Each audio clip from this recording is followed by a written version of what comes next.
Hi, this is Kai from Kikai Craft, and so you most probably saw like a little bit of a sneak peek at my current collection. I've counted my pens and I have 106 pens, and for my birthday this year, I thought I'd share my top 15 pens with you as I did last year also on my birthday. So apparently I'm making this into some sort of a tradition with me, but this year we're going to go and have a few mini lists before we go into the top 15. So, first off, if you haven't seen my first video on my first top 15, I'm going to put a link up there for you. Now, the collection then wasn't as big as it currently is. Um, the ones that I do have, the 106, they don't count the pens that I have sort of packed away for selling, because there are a few pens that no longer resonate with me. And so I've packed a few of those away. Some were still in what I showed you. And I suppose you'll see maybe next year which ones I've decided to really let go of. But before we dive into my top 15, let's go through. I think I'm going to share three or maybe two, maybe three, sort of like mini lists with you as to my top pens in those categories, because it was a little dicey for me to choose my top 15 this year. So let's start with the top 7 pens I'd carry with me in case of, knock on wood, there was a fire. I've noticed that in all of the lists, the mini lists that I made, my Sailor Pro Gear, every rose has its thorn, is on the list. This was my very first Grail pen, and it is a beautiful piece. It is in medium. And what do I like about this pen? First off, I like the color a lot. I like the rose gold. I love this sort of pale. They say it's an ivory, but interestingly enough, it sort of changes color depending on the light of the day. So sometimes it looks more like a white, like a cream. Sometimes, like right now, it looks more like a blurple. Sometimes it's a pale blue, and sometimes it's like a light lavender. So that is one thing that I love about this pen. Plus, it's a sailor, and I really like how sailors write. Still under the weather 1 week later. Anyway, so that's the first one, because this is apparently on almost all of my lists. And then, of course, I have to include my very first gifted fountain pen. This was actually my very first fountain pen. This is the Faber-Castell Ambition Cocoa. This was gifted to me way before I even started thinking of collecting fountain pens. Apart from the fact that it's a beautiful piece with the coconut bark on the barrel, it is a really nice writer. However, because of its thin body, it's not something I usually take to write with. I like something with a bit more girth to them, much like the Sailor Pro Gear circumference. Another pen that I'd carry with me in case there was a fire, this is mostly for sentimental reasons, although a lot of them are also for the writing experience, would be this Cross Solo Classic in Forest Green. This one is a gift also from my father. This is one of the 2 fountain pens that he owns. It's a lovely green color. And yep, when he found out that I was into fountain pens, he decided to gift me with that. What are the 4 other pens in this 7 uh, pen list? Well, another one would be one that I do always have with me. Now, this I carry with me mostly for its flex nib. So actually what I really enjoy here is this lovely flex nib. This is from A to Z Indonesia. It's a lovely writer, beautiful flex. It just so happens that this is the body that really fits the pen, mostly because I can see the nib to make sure that it is secure.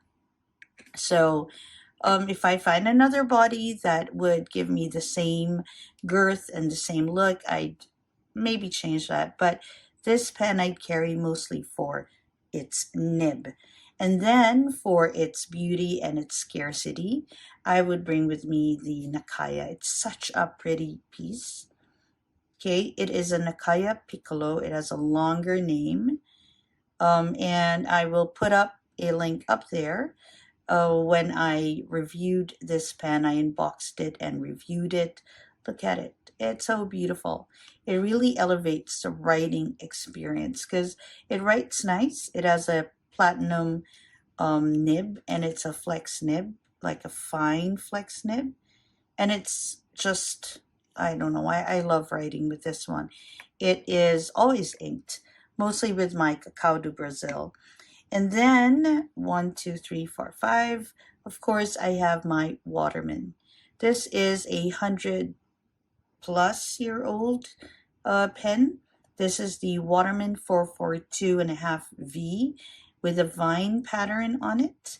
It is an eyedropper, right? And it's a very old piece. Obviously, it's very hard to find this pen in this condition, and so definitely it is a must bring. And last on my list is this platinum Mont Blanc Mozart Jewelry Platinum, because look at the piece. It's so lovely. It's small, right? And it has this mercilessly pattern on it. It's a screw cap. I don't know, I enjoy using this pen, especially when I write poetry. So in case there would be some sort of thing happening and I could grab 7 pens, these would be the 7 pens I'd grab because of sentimental and writing experience, features or connections to them. So I'm just going to go ahead and put these here just as a reference. And this one will come up in so many lists. So I'm just going to put it up there as well. Let's put these away for now. And let's talk about pens that give a really good writing experience. All right, in terms of really good writing experience, the first one on my list would be the A to C Flex nib. If you haven't seen me write with this is in a lot of my reels on Instagram, so come and say hi to me there. So for the writing experience, this is definitely on the top of my list for the A to C Flex nib. And then we want to go and have a look at this one. This is the Mont Blanc 100-year anniversary limited edition from 2006. So it's a safety nib that goes up like that. And what do I really like about this is the fact really that you can just write, and then when you're done writing for a bit, you can just close it up, talk with someone, do whatever you need to do. And then when you're ready to write, you can just pull that back up and write again. That simple act allows for the ink to just stay on the nib without it drying up and without you needing to cap it. And so that really brings a really good experience to writing.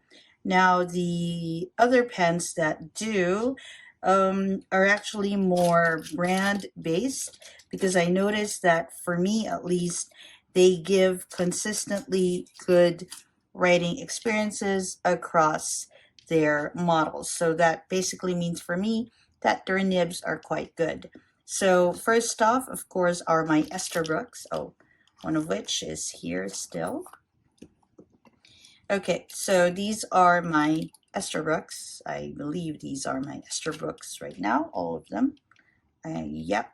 Okay, so this one has the newest custom nib that they have. This is the mini stub.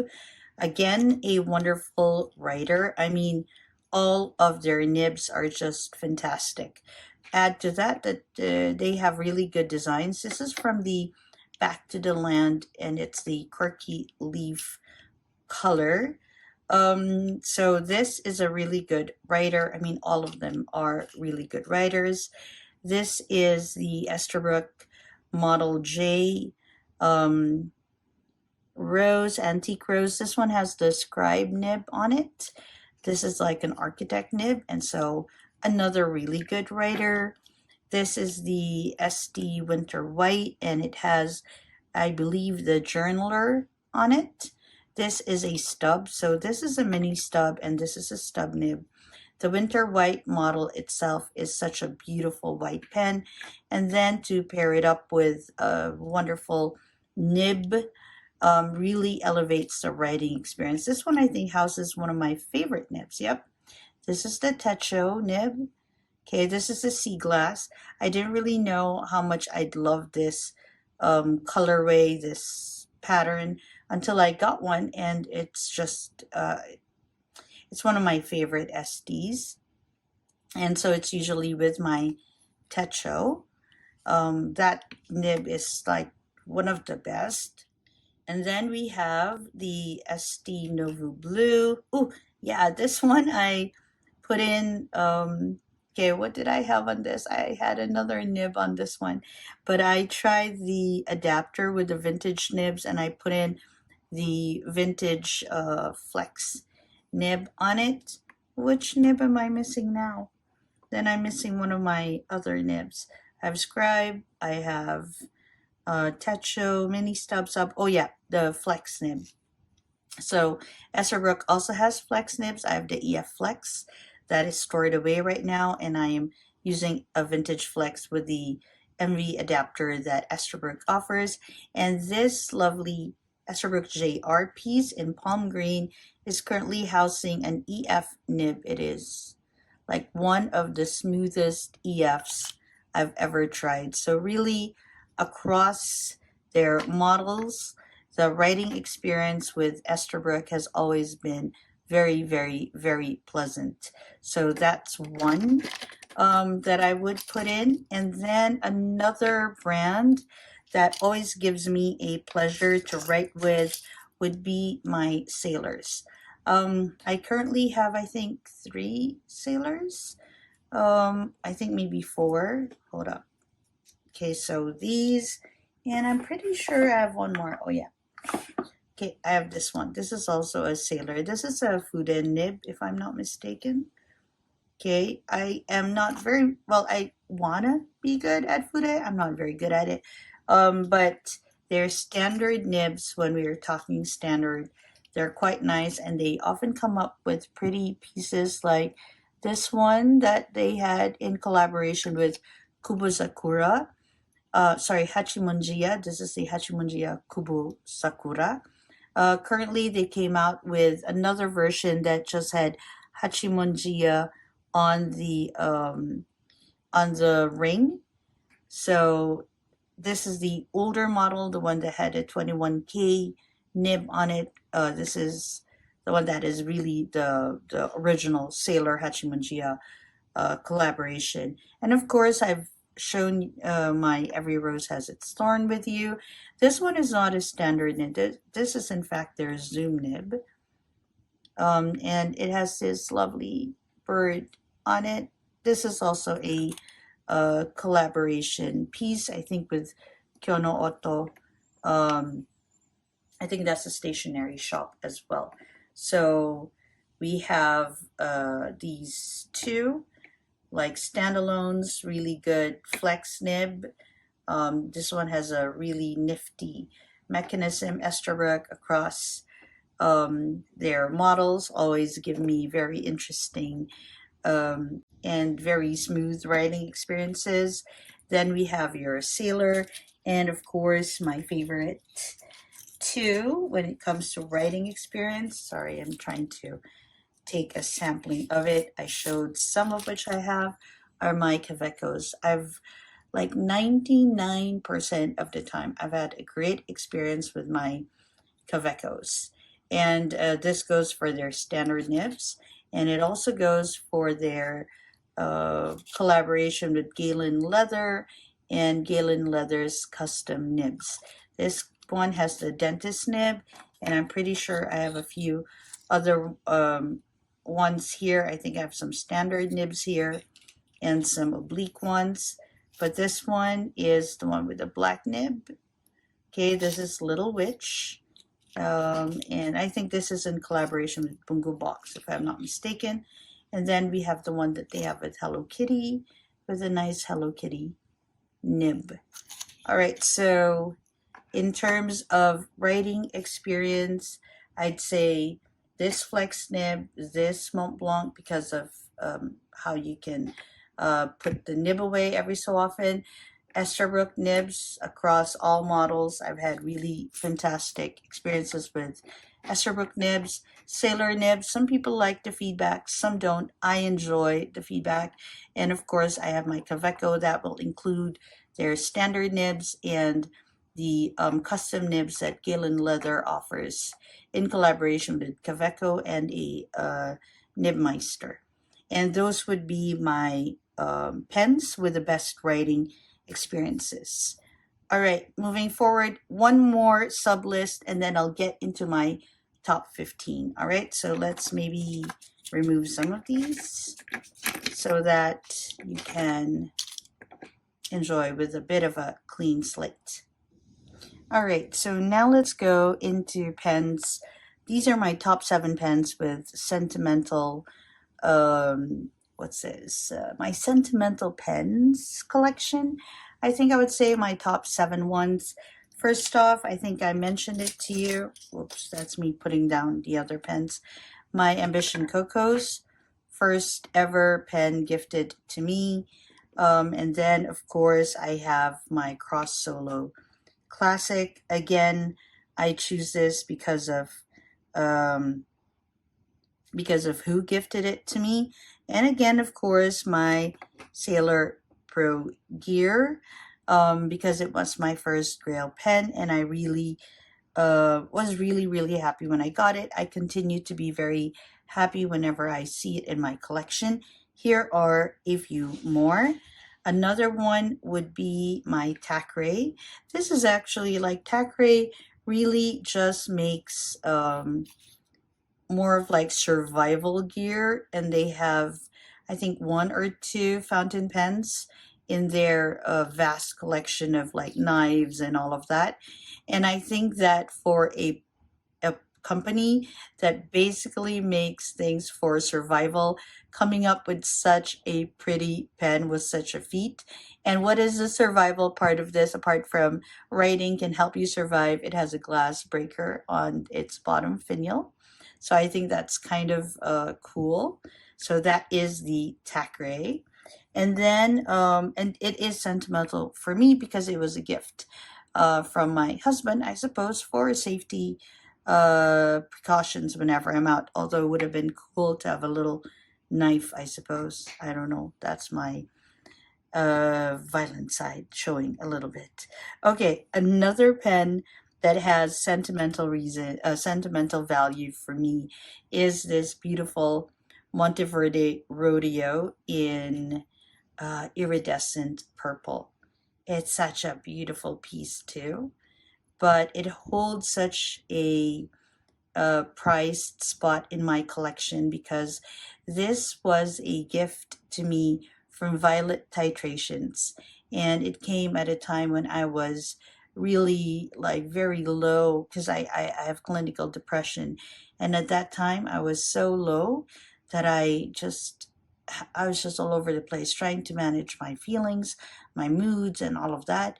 And this package, and oh my gosh, it was such a generous gift as well. Violet Titrations, I don't know if I can say thank you enough for that moment that you gave me. It was like a bit of like sunbeam through that time. So this holds a very special place in my collection. Other pens that do have sentimental value for me is my Pens by KC Bali Beach Mornings. Pens by KC is based in Australia. This nib is from another maker, but this is a bespoke pen if you haven't had a bespoke pen, it's basically like a customized pen, a pen made especially for you, and you want to learn how to do all of that. I'll put a link up there. And Casey is like the best person you can go to help you out with the whole experience. He's very hands-on, he's very communicative, and he is like highly, highly recommended by a lot of people who get pens from him. And then, of course, I have 1, 2, 3, 4, 5, 6. One more. I'd say it is my Mont Blanc Rouge et Noir Baby in Ivory. Oops, it's a slip cap. I always forget. Okay, why is it sentimental? This is actually my first Mont Blanc from a boutique. And when I got this one, I got it with as a gift for going through quite a difficult time. And so these 7 have like sentimental value. They're so high on my list. Some of them made it to my top 15, and I'll talk a little bit about the criteria that got pens into my top 15 this year. But in terms of sentimental value, these are just a cut above the rest, and I wanted to share them with you.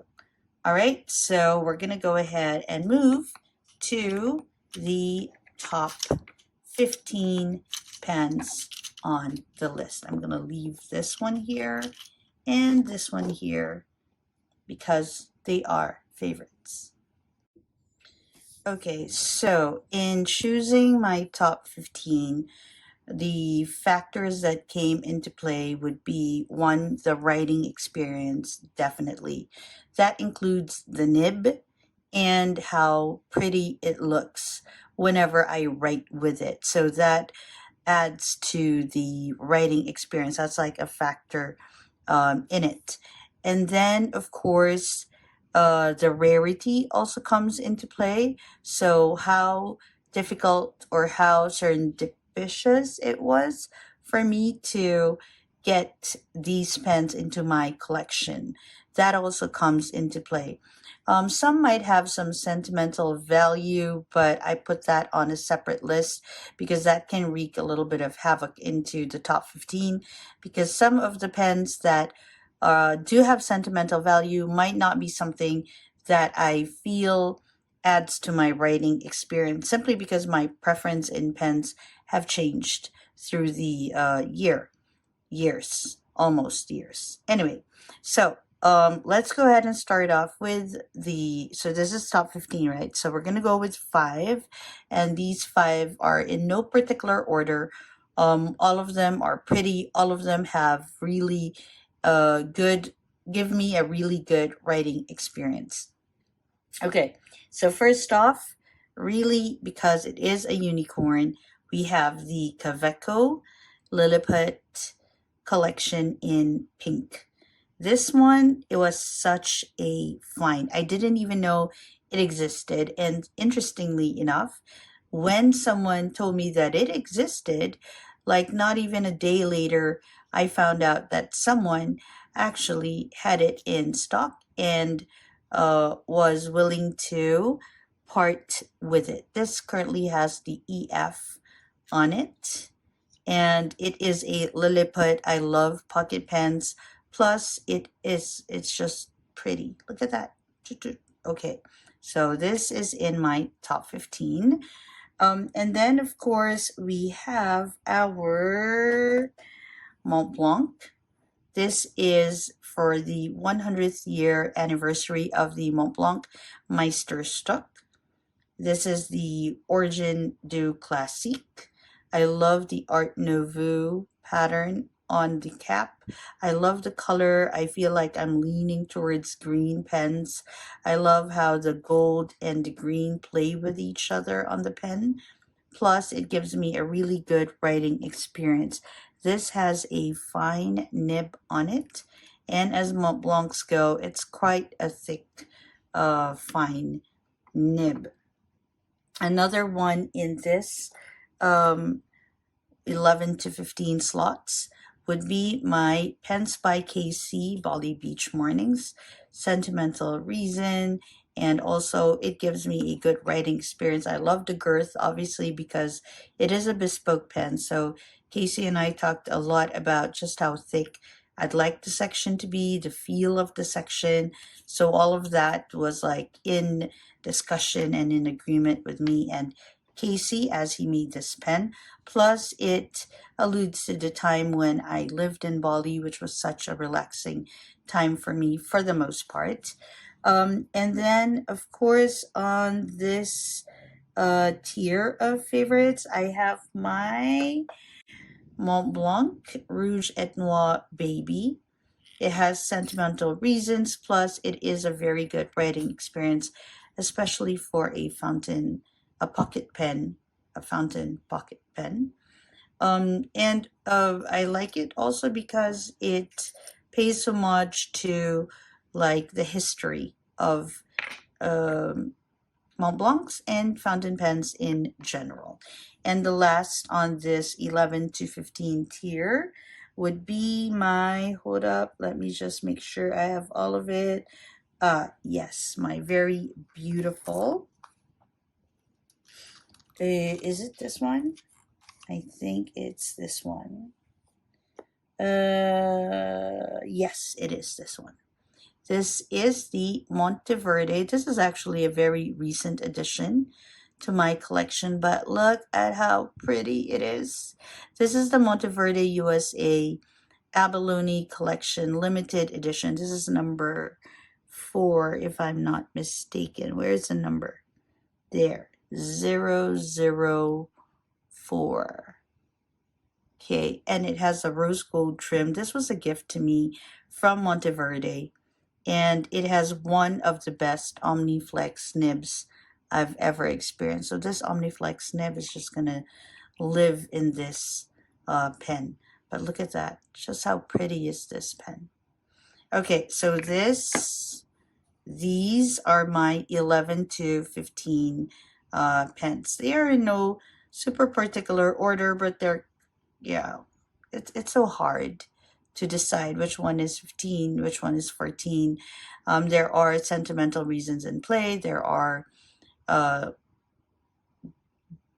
what's this? Just how beautiful the pens are, and what they allude to. So there's a lot of that happening here. So it's hard for me to decide which one was 15, which one was 14, etc. So just the 11 to 15 tier. Okay, and then we go to the top 10.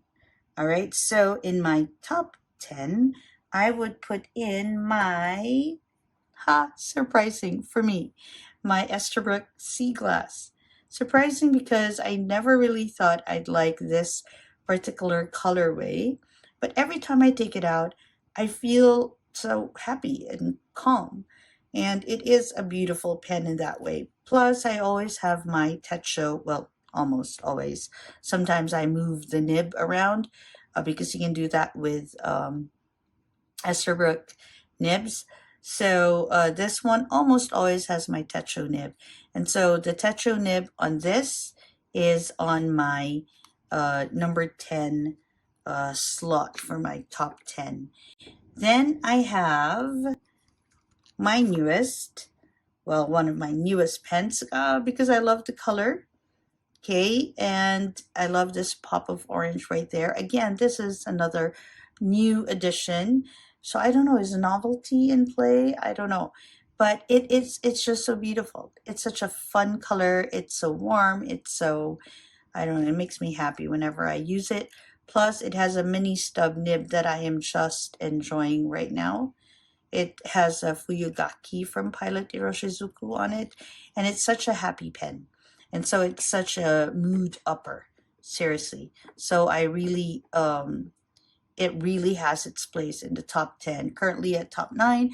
I don't know how I'll feel after using it for a bit more. I have a feeling it's going to go up.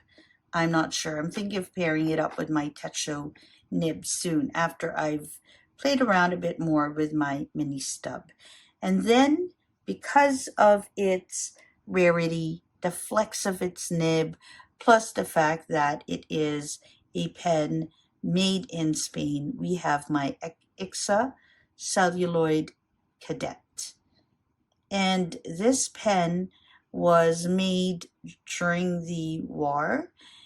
And when they were making these pens, it was during a time when they couldn't import fountain pens because of all the war effort going into like the the metal parts and all of that importation, of course, movement of goods through the seas.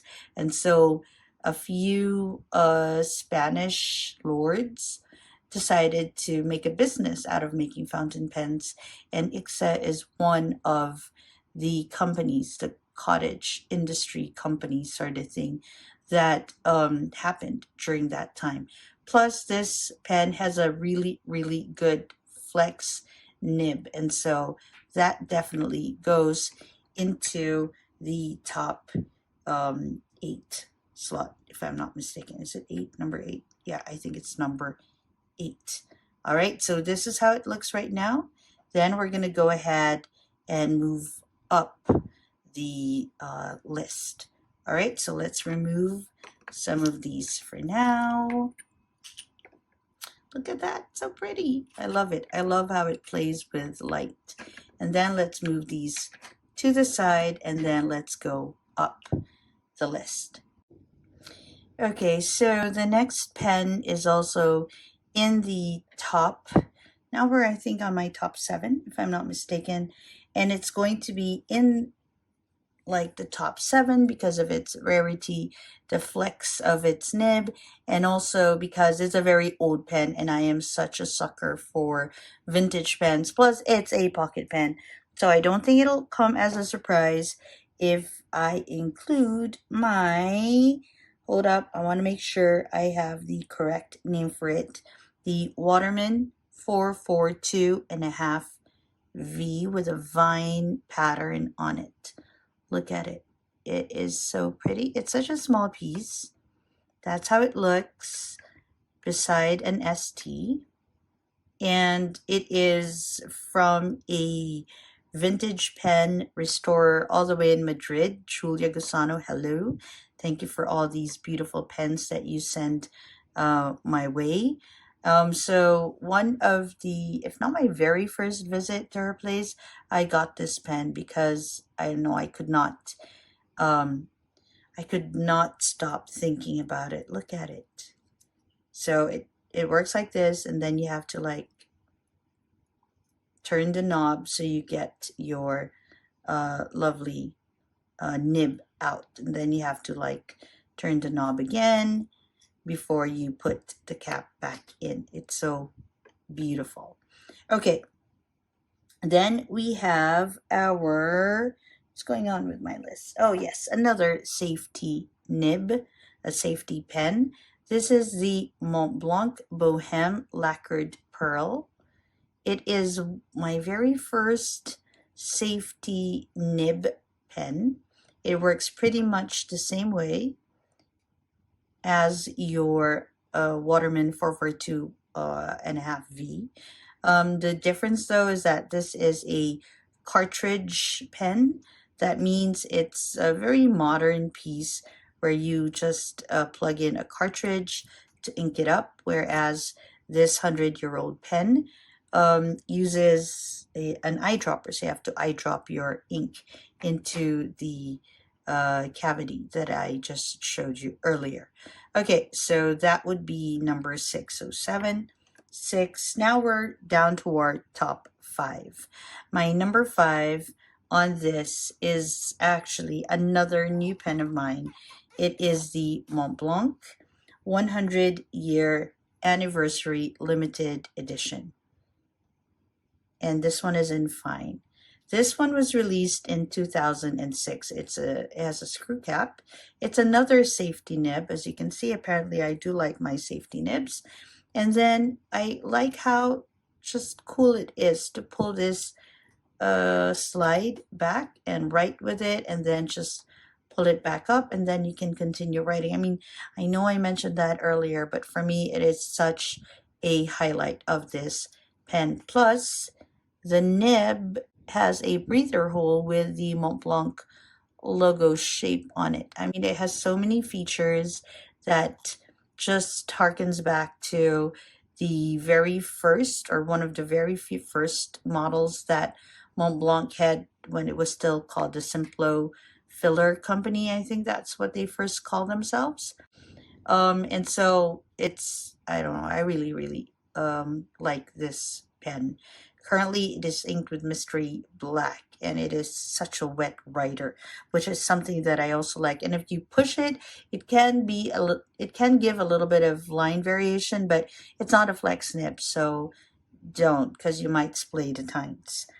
Then we have, for the nib, we have my favorite flex nib, which is the A to Z flex nib. It's currently housed um, in a body that can shoot in Jovo number 6 nibs, simply because I can see it's a bit translucent, so I can see the nib and make sure that it's not bent or harmed in any way. So for the nib itself, it is in number 4.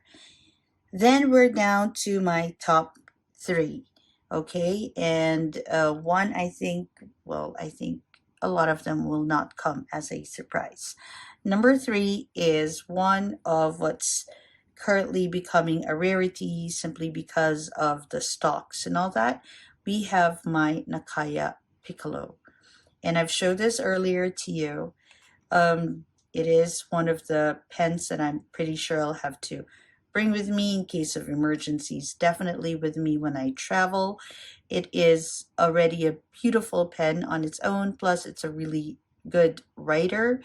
And so, yeah, definitely on my top 15, my number 3, actually. My number 2 is a pen I always carry with me, and this is my Mont Blanc jewelry, Mont Blanc Mozart jewelry in platinum, because I don't know, I really like it. Plus, it's so beautiful. I use it a lot in my poetry journal. I really think it's such a beautiful piece to write poetry with. Plus, it has a fine nib on it. I mean, look at that. It's, I don't know, it's really just pretty. It's like a princess pen. Okay, and I love how I can use it whenever I want to play with words, or whenever I just want to vent and release my feelings through poetry. And on the top of the list, not a surprise, it was on the top of my list last year as well, is my Sailor Pro Gear.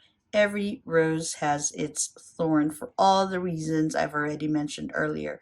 Grail, colorway shifting as the day progresses. Now you can see it's like a dull purple. Earlier it was like a blurple. And again, writing experience wise, colorway wise, color combination, all of it like put together, just makes it a pen I'm very, very glad to have in my collection.